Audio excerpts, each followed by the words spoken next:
Hallo, ich bin der Thomas und ich erkläre euch heute, wie die CNC-Fräse funktioniert. Beim Fräsen werden sogenannte Fräser verwendet, die schauen aus wie Bohrer, mit dem Unterschied, dass die Spirale seitlich auch schneidet. Der Fräser macht eigentlich nichts anderes als Material aus dem Rohmaterial hinausschneiden, dass am Schluss nur noch das überbleibt, was ich gern hätte. Hier haben wir eine 3-Achs-CNC-Fräse. Es ist eine sogenannte Portalfräse, das bedeutet, dass der Fräser auf einem Portal über das Rohmaterial geführt wird, während das Material auf dem Tisch darunter einfach liegt. Es ist die Maschine mit dem größten Verfahrwerk hier im Happy Lab mit 1666 x 750 mm und mit einer Höhe von 250 mm, wobei diese Höhe nicht komplett durch Rohmaterial ausgenutzt werden kann, weil der Fräser selbst Platz braucht. Grundsätzlich unterscheidet man zwei Arten des Fräsens. Das eine ist das 2,5D-Fräsen und das andere ist das 3D-Fräsen. Beim 2,5D-Fräsen wird aus Plattenmaterial wird einfach eine Form aus Platten geschnitten, so ähnlich wie beim Lasercutter. Damit kann man bereits sehr komplexe Sachen bauen, wie zum Beispiel kleine Boxen oder eben Möbelstücke. Beim 3D-Fräsen wird ein Relief in das Material gefräst. Für das 3D-Fräsen gibt es ein eigenes Projektvideo, deswegen werden wir in diesem Video nur auf das 2,5D-Fräsen eingehen, das auch für die meisten Fälle vollkommen ausreichend ist. Von den Materialien her kann man mit der Fräse am meisten hier im Happy Lab bearbeiten. Das ist angefangen eben von Holz über Acrylglas oder Metalle. Bei Metallen eher Weichmetalle wie Aluminium und Kupfer. Stahl würde ich nicht empfehlen, das wurden schon oft probiert und hat meistens nicht sehr gut funktioniert. Außerdem kann man GFK oder CFK-Platten oder eben auch Platinen fräsen. Je nach Material muss man unterschiedliche Fräser sich aussuchen. Was wir verkaufen, sind zum einen sehr dünne Fräser, eher für Platinen geeignet, nicht für sehr tiefe Fräsungen. Wir haben auch Fräser unterschiedlicher Stärke, zweischneidig einfach nur, weil diese Fräser zwei Schneiden haben, sprich zwei Spiralen, die den Schaft runterlaufen. Genauso haben wir auch einschneidige Fräser, die in erster Linie für Kunststoffe zum Beispiel gedacht sind. Dann gibt es den Unterschied, dass es Radienfräser gibt. Das sind Fräser, die haben an der Kuppe oben einfach eine Rundung. Die sind fürs 3D-Fräsen gedacht. Genauso haben wir diamantverzahnte Fräser. Diese haben auf den Seiten einen Diamantschnitt, damit man einfach GFK oder CFK sehr gut fräsen kann. Die nutzen sich dort deutlich schwächer ab. Genauso haben wir Gravierstichel, das sind einfach nur sehr spitze Fräser, mit denen man ebenfalls Platinen fräsen kann. Sehr tief kann man mit denen nicht, man kann einfach nur gravieren, aber dafür sehr dünne Einschnitte machen. Was wir auch noch verkaufen, sind Bohrer. Da haben wir vor allem sehr dünne Bohrer für Platinen ebenfalls, damit man einfach durch Kontaktierungen bohren kann, direkt während man die Platine fräst. Und genauso haben wir auch größere und längere Fräser. Falls man einfach ein Material hat, das deutlich dicker ist, benötigt man natürlich einen deutlich längeren Fräser und die sind dann meistens nur noch relativ dick erhältlich, damit sie stabil genug sind, um diese Fräsoperation auszuhalten. Beim 2,5D-Fräsen unterscheidet man zwei Fräsoperationen. Das eine ist das Taschenfräsen, das andere ist das Konturfräsen. Beim Taschenfräsen, wie man hier sieht, wird einfach nur ein Gebiet tiefer gefräst. Das heißt, es wird das komplette Material, das innerhalb einer Kontur ist, rausgenommen, während beim Konturfräsen einfach nur eine Linie entlang gefräst wird. Das heißt, es wird einfach nur eine Linie genommen oder eine Kontur und diese entlang gefahren. Dabei ist es so, dass beim Taschenfräsen und auch beim Konturfräsen Innenwinkel, das heißt rechte Winkel, die innen liegen, nicht gefräst werden können, weil ein Fräser eben rund ist und mit einem runden Fräser habe ich immer einen Radius in diesen Winkeln. Beim Konturfräsen unterscheide ich drei Arten des Konturfräsens. Das eine ist, ich kann innen fräsen, ich kann auf der Kontur fräsen und ich kann außen fräsen. Was dabei sehr wichtig ist, je nachdem wie ich fräse, kommt es immer darauf an, welchen Teil ich weiterverwenden möchte. Bei diesem Smiley zum Beispiel möchte ich den Innenteil weiterverwenden. Da ist es dann sinnvoll, außen zu fräsen, weil der Fräser einen Durchmesser hat. Und wenn ich innen fräsen würde, würde der komplette Durchmesser um den doppelten Fräserdurchmesser einfach kleiner werden. Und das Teil würde nicht so ausschauen, wie ich das gerne hätte. Um das jetzt nochmal genauer zu erklären, werden wir dieses Smiley einfach direkt am Computer vorbereiten und dann direkt fräsen. Um hier im HelpLab etwas fräsen zu können, benötigt man ein sogenanntes CAM-Programm. CAM steht dabei für Computer Aided Manufacturing und diese Programme helfen uns, unsere Dateien für die Fräse sozusagen zu übersetzen.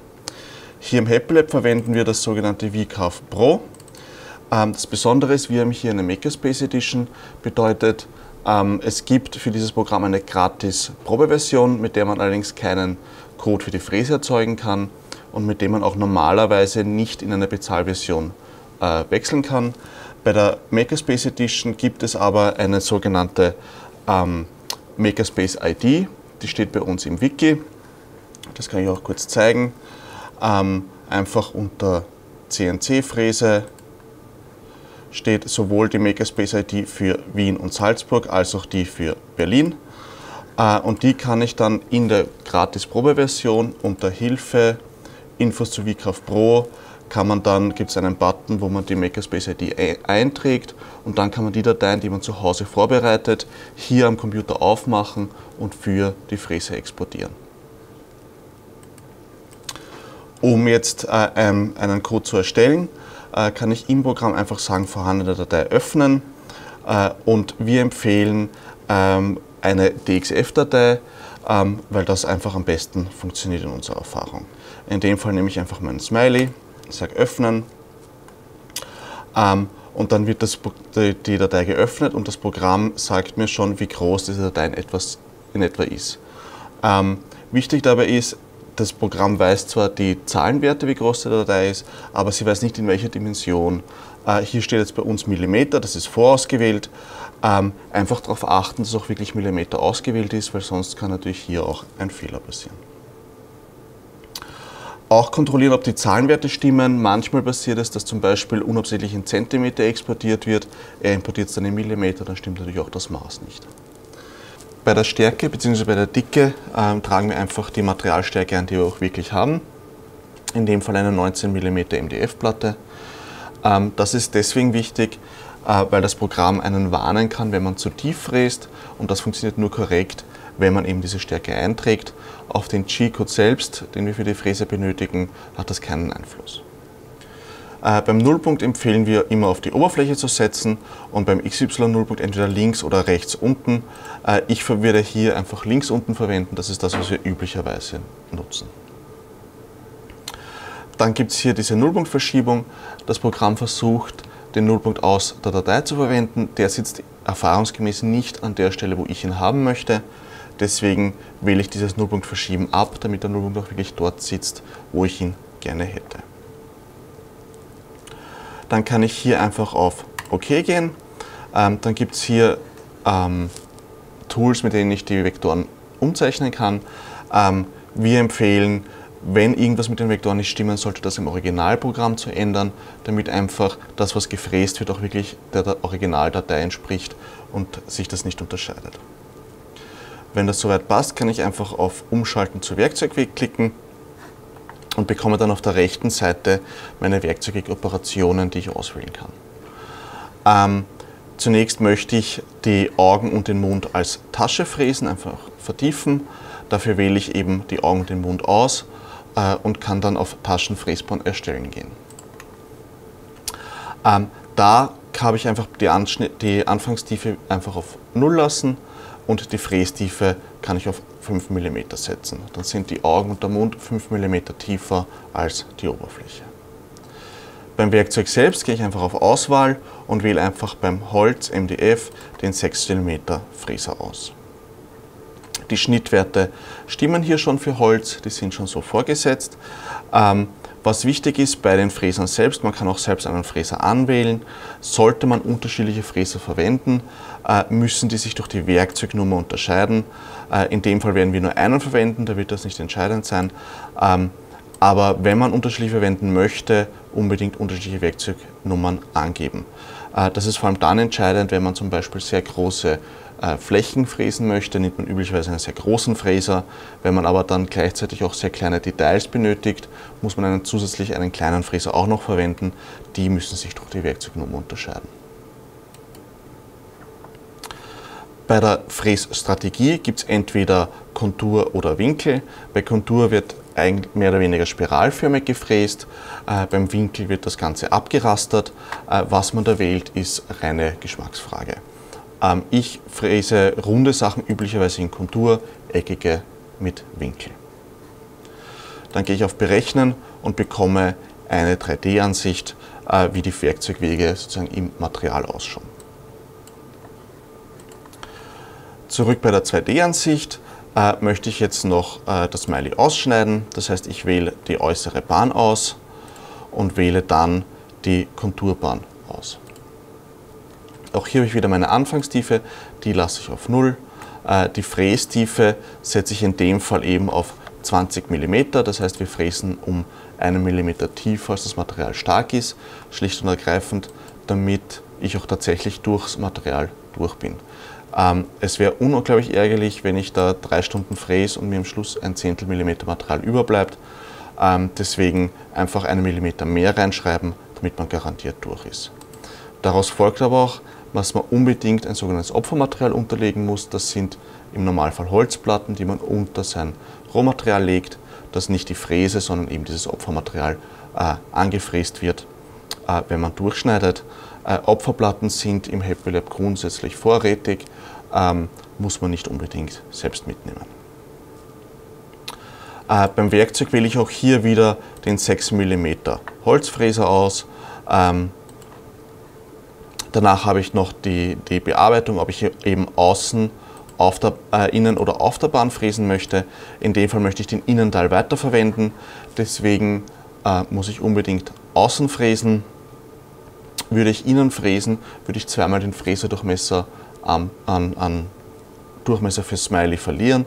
Das heißt, ich hätte nicht mehr 100 mm, sondern nur noch 88 mm Smiley-Durchmesser. Wenn ich dann mit der letzte Fräsbahn gefräst habe, ist das Modell natürlich locker und nicht mehr mit dem Material verbunden. Das heißt, es könnte sich bewegen, es könnte entweder den Fräser beschädigen oder aus Material irgendwie sich bewegen. Um das zu verhindern, gibt es sogenannte Stege. Bei Stegen lässt das Programm eben kleine Materialstege stehen, die das Modell im Rohmaterial festhalten. Um diese zu verwenden, sage ich einfach Stege hinzufügen und kann dann die Länge und die Stärke angeben. Typische Werte sind sowas 3×4 oder 4×4 mm. Bei härteren Materialien wie Aluminium kann ich natürlich deutlich kleiner werden, weil das Material einfach deutlich stabiler ist. Wichtig ist, dass Stege nicht dazu gedacht sind, innen weiter zu fräsen. Das heißt, wenn ich einmal etwas ausgeschnitten habe, auch mit Stegen, darf ich innen nicht mehr fräsen. Das heißt, beim Fräsen muss ich unbedingt von innen nach außen arbeiten. Um dem Programm jetzt zu sagen, wo ich diese Stege setzen möchte, sage ich einfach Stege bearbeiten und kann einfach auf die Linie klicken, wo ich diese eben setzen möchte. Wichtig ist dabei unbedingt mindestens 2 Stege. 3 ist noch ein bisschen besser. Wenn ich sehr große und komplexe Objekte habe, kann es auch Sinn machen, mehr Stege zu setzen. Dann schließe ich das Ganze, sage Berechnen und jetzt bekomme ich eben diese Warnung, die nur funktioniert, wenn die Materialstärke die richtige ist. Nachdem ich jetzt durch möchte und auch weiß, dass ich eine Opferplatte unterlegen muss, kann ich das einfach akzeptieren. Wenn ich nicht durchs Material durch möchte und ich bekomme diese Warnung, unbedingt kontrollieren, warum er diese Warnung gibt. Ja, das ist immer ein Hinweis, dass irgendwas nicht stimmt. Sage ich einfach OK. Und dann bekomme ich auch hier eine 3D-Ansicht und ich sehe auch, dass der Werkzeugweg sozusagen so läuft, dass ein Steg stehen bleibt. Das einfach ein bisschen am Material überlässt. Das ist genau das, was ich möchte. Und ich kann mir hier auch eine Vorschau geben lassen, wo mir dann anzeigt, wie das Ganze nach dem Fräsen aussieht. Wenn ich damit soweit zufrieden bin, kann ich einfach sagen, Werkzeugweg speichern mit diesem Diskettensymbol und kann unten dann auswählen, welche Werkzeugwege ich speichern möchte. In dem Fall möchte ich alle speichern, sage Werkzeugwege speichern und bekomme eine .nc-Datei, die ich dann verwenden kann, um mein Smiley auszufräsen. Als nächstes werden wir dann uns der Fräse widmen, das Material einlegen, Fräser einlegen und zu fräsen beginnen. Nachdem wir jetzt den G-Code erstellt haben, müssen wir uns jetzt die Fräse anschauen, wie wir jetzt mit diesem G-Code unser Objekt fräsen. Zunächst allgemein zur Fräse. Wir haben hier vorne die Absaugung. Bei Bedarf einfach hier unten bei dem grünen Schalter einschalten. Das ist der Notaus. Im Notfall wirklich bitte diesen Notaus drücken und nicht versuchen, am Computer den Fräsprozess zu stoppen. Wenn ich am Computer stoppe, schaltet sich die Spindel nicht automatisch aus. Wenn ich den Notaus drücke, schaltet sich die Spindel auch aus, was im Notfall durchaus sinnvoll ist. Hier unten haben wir die Steuerung, da gibt es einen kleinen Schalter. Wenn der rot leuchtet, ist die Fräse auch eingeschalten. Bitte, wenn man fräsen möchte, unbedingt die Fräse vorher einschalten. Hier vorne haben wir den Kühlmitteltank. Kühlmittel bitte nur bei Metallen einsetzen. Holz oder Kunststoff muss nicht flüssig gekühlt werden. Wenn man flüssig kühlt, bitte unbedingt das sogenannte Fenella kaufen. Das kann man hier bei uns direkt im Shop kaufen und bitte auch hier kaufen. Andere Kühlmittel, wie zum Beispiel Öl-Wasser-Emulsionen, verstopfen das System und das muss dann von uns erst wieder gereinigt werden. Das Ganze kann die Fräse beschädigen, deswegen bitte unbedingt nur das Fenella, das man bei uns kaufen kann, verwenden. Zusätzlich haben wir noch die Totmannschaltung.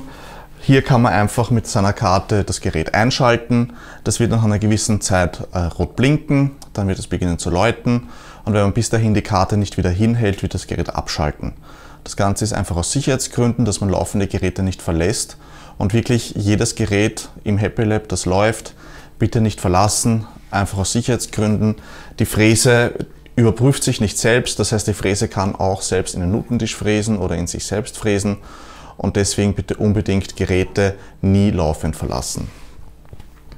Hier unten haben wir den Schalter für die Luft. Wenn man ihn umlegt, kommt einfach die Luft aus der Düse bei der Fräse, mit der kann man dann auch flüssig kühlen. Hier oben haben wir unser Handrad. Dieses Handrad kann man verwenden, um den Werkstücknullpunkt, den ich vorher erklärt habe, in der Fräse zu setzen. Genauso kann ich mit den Tasten den Nullpunkt setzen. Hier vorne haben wir die Spindel. Hier unten kommt dann der Fräser rein. Ich werde dann gleich herzeigen, wie das funktioniert. Dieser Teil hier ist für die Luft verantwortlich. Hier kommt vorne die Luft raus, wenn man sie einschaltet. Man kann das auch jederzeit wegbiegen, wenn man es nicht verwenden möchte. Falls man es verwenden möchte, einfach zum Fräser halten. Dabei ist eben wichtig, dass man es so anbringt, dass es während dem Fräsen nicht hängen bleibt, an der Aufspannung oder am Material. Außerdem gibt es hier oben eine kleine Schraube. Wenn man diese Schraube aufmacht, wird das Kühlmittel aus dem Tank angesaugt und auf das Material gespritzt. Dabei ist es wichtig, dass diese Schraube sehr empfindlich ist. Das heißt, wenn man sie ein bisschen zu stark aufdreht, kommt sehr viel Material raus, also sehr viel Kühlmittel.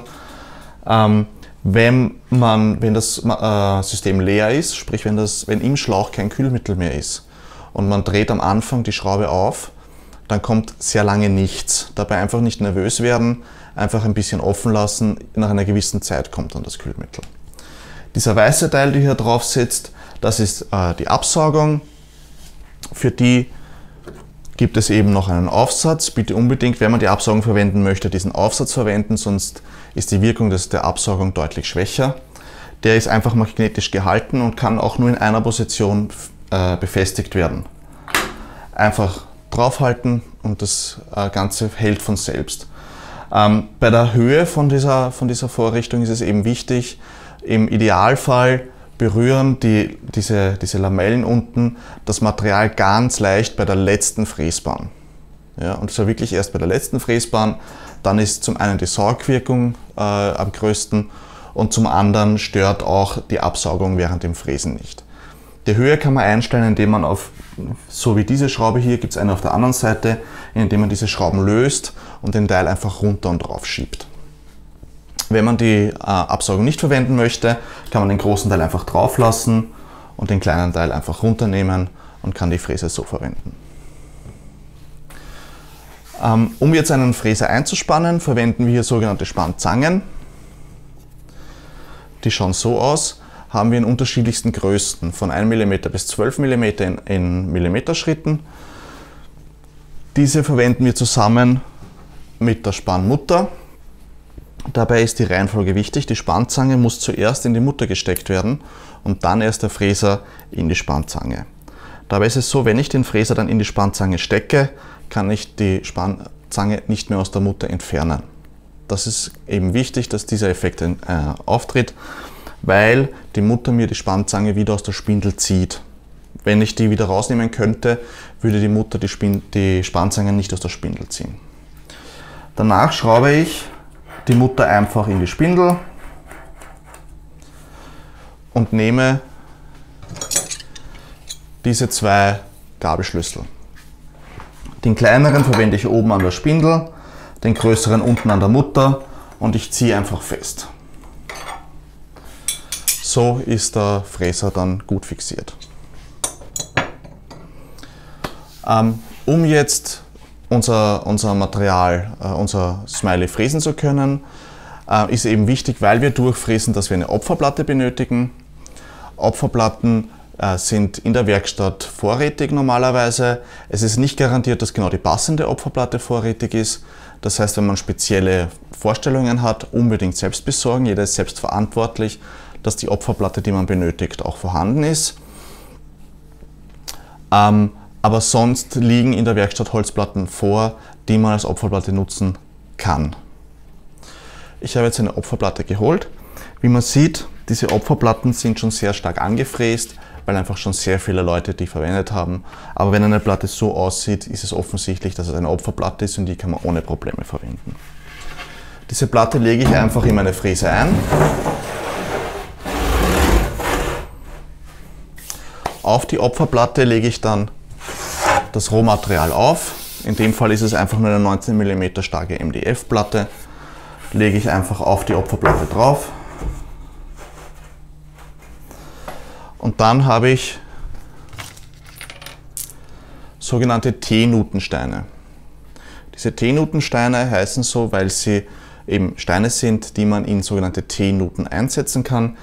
T-Nuten, das sind die Nuten, die auf diesem Tisch auf der Fräse eingefräst sind. Die kann man einfach in diese Nuten einschieben und dorthin platzieren, wo man seine Spannbratze dann anbringen möchte. Diese T-Nutensteine haben ein Gewinde in der Mitte, mit dem man dann das Material festspannen kann.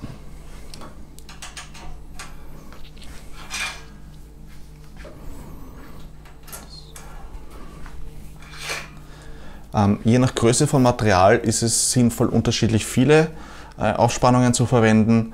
Empfohlen wird auf jeden Fall mehr als eine, weil eine Aufspannung allein ist eigentlich ein Drehpunkt, das heißt, das Material wird wandern. Bei unserer Platte werden wir 3 Aufspannungen verwenden.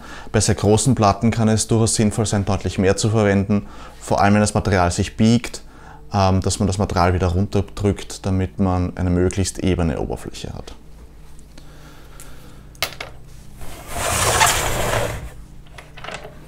Um jetzt das Material festzuspannen, gibt es solche Trapeze.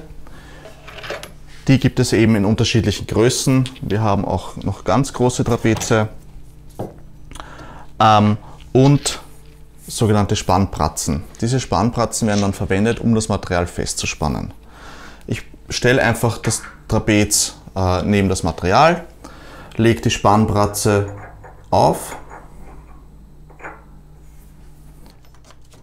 Jetzt habe ich da vorne eine Auswahl von verschiedenen Schrauben unterschiedlicher Länge. Man nimmt einfach die Schraubenlänge, die für einen persönlich passt, steckt sie durch die Spannpratze in den Nutenstein und zieht sie fest. Danach kann man einen Imbusschlüssel nehmen, der ebenfalls bei den Schrauben liegt, und mit dem kann man diese Spannpratze dann wirklich festziehen. Das Ganze mache ich jetzt eben 3-mal.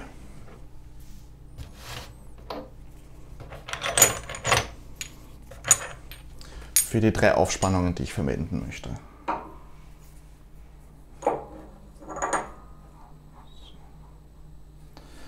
Dabei ist eben wichtig, dass diese Spannpratzen möglichst waagerecht verwendet werden. Sie sollten auf keinen Fall auf die Materialkante drücken, sprich so schief angebracht werden, weil sie dann das Material beim Festspannen wegdrücken und dadurch keinen Halt bekommen.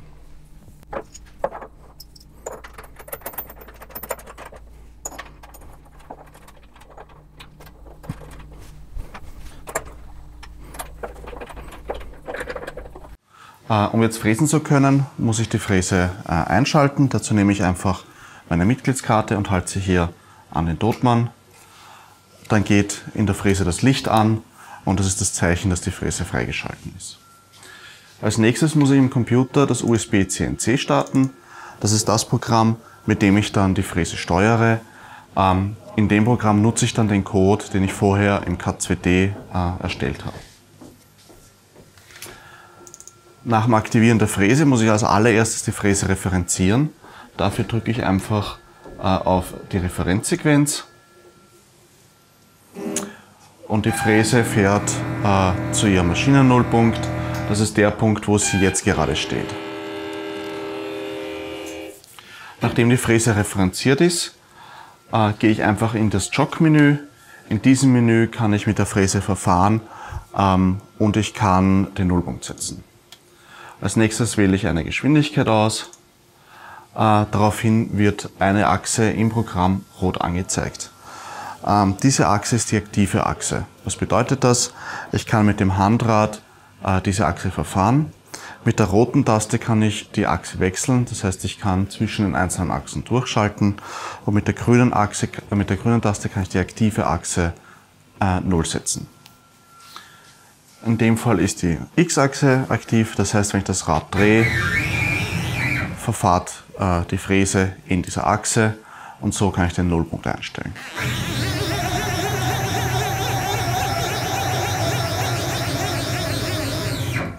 Jetzt will ich die Achse wechseln. Ich drücke einfach die rote Taste. Schaue nochmal auf den Bildschirm, ob sich diese Achse wirklich gewechselt hat und kann mit der Y-Achse verfahren.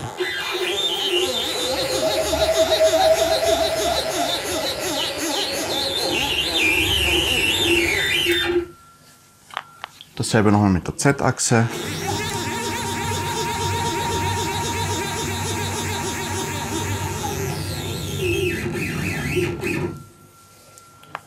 Und kann so jetzt den Nullpunkt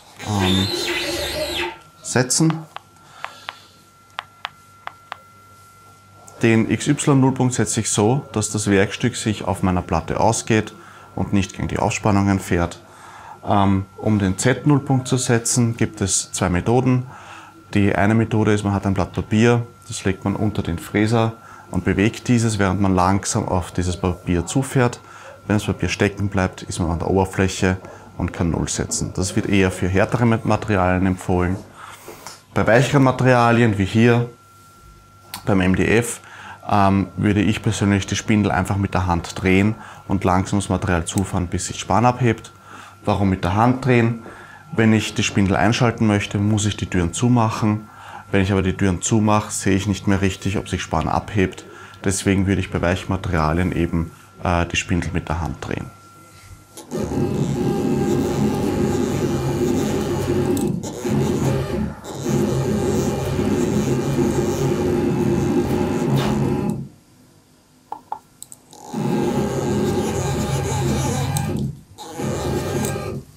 Nachdem ich jetzt den Nullpunkt gesetzt habe, kann ich den G-Code laden. Dazu gehe ich einfach in das Menü Auto und auf Load und wähle den vorher erstellten G-Code aus. Was ich jetzt noch machen würde und jedem empfehlen würde, ist, wieder in dieses Jog-Menü zu gehen, wieder eine Geschwindigkeit auszuwählen und dann den Fräser zu den einzelnen Aufspannungen zu stellen und zu schauen, ob die Fräsbahn an dieser Aufspannung vorbeiführt. Das heißt, ob ich in die Aufspannungen fräsen würde oder aus dem Material hinaus fräse. Wie mache ich das? Ich fahre einfach mit dem Fräser zu den einzelnen Aufspannungen.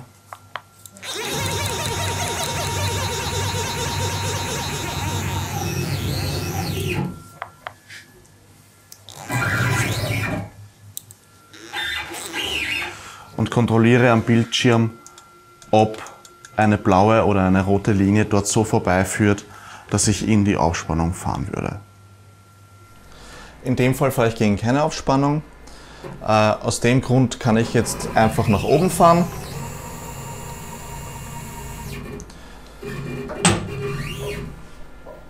Gehe wieder aus dem Jog und kann jetzt die Absaugung einrichten. Für die Absaugung habe ich eben diesen Aufsatz.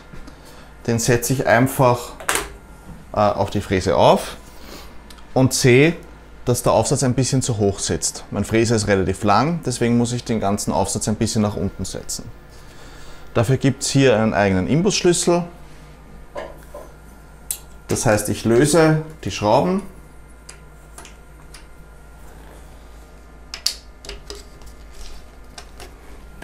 Setze den ganzen Teil ein bisschen nach unten und fixiere den Aufsatz wieder. Wenn ich die Absaugung verwende, brauche ich die Luft nicht einsetzen. Man sollte die Luft auch nicht einsetzen bei der Absaugung, weil die Luft bläst den Staub von der Absaugung weg und die Absaugung verliert dann ihre Wirkung. Aus dem Grund kann ich die Luft einfach nach oben drehen, dann ist sie nicht mehr im Weg und ich kann ganz normal fräsen mit der Absaugung. Um jetzt den Job zu starten, mache ich einfach die Tür zu. Es ist so bei der Fräse, wenn die Spindel versucht zu drehen und die Tür ist offen, geht die Fräse aus Sicherheitsgründen in eine Not aus. Deswegen unbedingt kontrollieren, ob die Türen zu sind. Dabei ist auch wichtig, manchmal verfängt sich etwas Staub in den Türführungen. Das heißt, wenn ich die Tür zuschiebe, kann es passieren, dass sie noch einen Spalt offen ist und sie wird dann als offen erkannt und dann geht die Fräse ebenfalls in eine Not aus. Genauso gibt es am Ende von der Fräse eine Flügeltür, die manchmal ein bisschen offen ist, wenn jemand sie verwendet hat. Da einfach auch kontrollieren, ob die geschlossen ist. Wenn ich soweit zufrieden bin, gehe ich in das Menü Auto und drücke einfach auf Start. Daraufhin fährt die Fräse ganz nach oben und zu mir her und fragt mich nach dem Werkzeugwechsel. Beim ersten Werkzeug brauche ich keinen Werkzeugwechsel in dem Sinne machen. Das richtige Werkzeug ist schon eingesetzt. Wichtig ist dieser Schritt trotzdem, weil die Fräse jetzt das erste Werkzeug vermisst. Wenn ich danach weitere Werkzeuge verwenden möchte, kann die Fräse die anderen Werkzeuge vermessen und den Z0-Punkt entsprechend anpassen. Deswegen würde ich jedem empfehlen, das erste Werkzeug immer zu vermessen und diesen Schritt nicht zu überspringen. Man geht einfach auf OK, das Werkzeug ist gewechselt. Danach werde ich gefragt, wie lang das Werkzeug circa ist. Standardmäßig sind 100 mm eingestellt. Es gibt nur einen Grund, warum man was anderes einträgt, und das ist, wenn man mehr als 100 mm benötigt.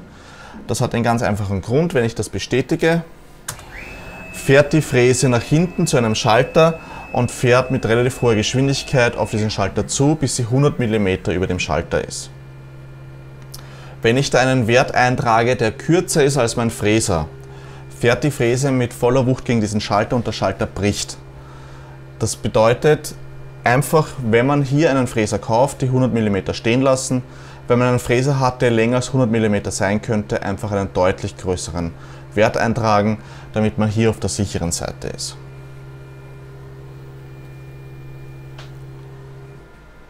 Die Fräse hat jetzt den Nullpunkt vermessen und beginnt zu fräsen.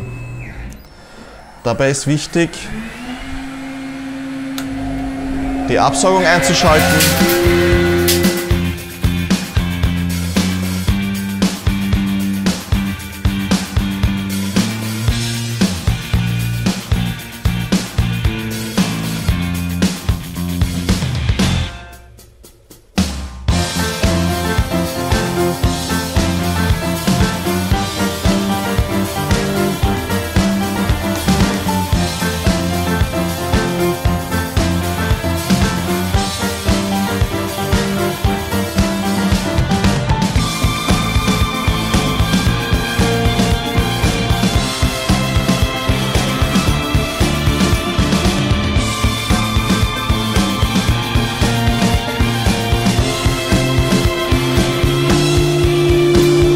Fräsen,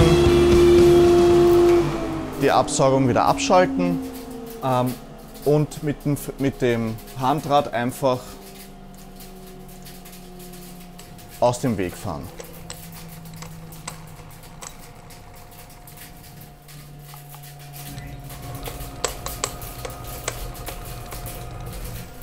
So. Die Absaugung hat jetzt dafür gesorgt, dass wir deutlich weniger Staub haben. Es ist aber so, dass trotzdem noch Staub vorhanden ist. Deswegen nach dem Fräsen unbedingt absaugen, bevor man das Material aus der Fräse nimmt, weil sonst der Staub in der ganzen Werkstatt verteilt wird und es so leicht entfernt werden kann.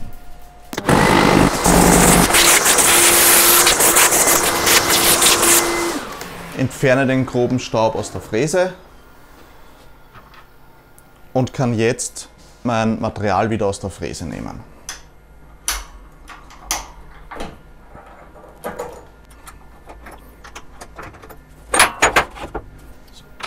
Und wie man sieht, wie ich vorher besprochen habe, diese Tabs, die ich gesetzt habe, halten das Werkstück in meinem Material. Das heißt, es fällt nicht raus, aber ich kann es einfach mit der Hand rausbrechen und habe mein fertiges Smiley gefräst. Und eins noch, wie bei jeder Maschine im Happy Lab, einfach, nachdem man fertig ist, wieder zusammenräumen, die Teile dorthin räumen, wo sie hingehören, aufsaugen und sauber machen, damit die nächste Person, die kommt, nicht wieder arbeiten muss, bevor man mit der Fertigung anfangen kann, sondern damit jeder nur seinen eigenen Dreck wegräumt.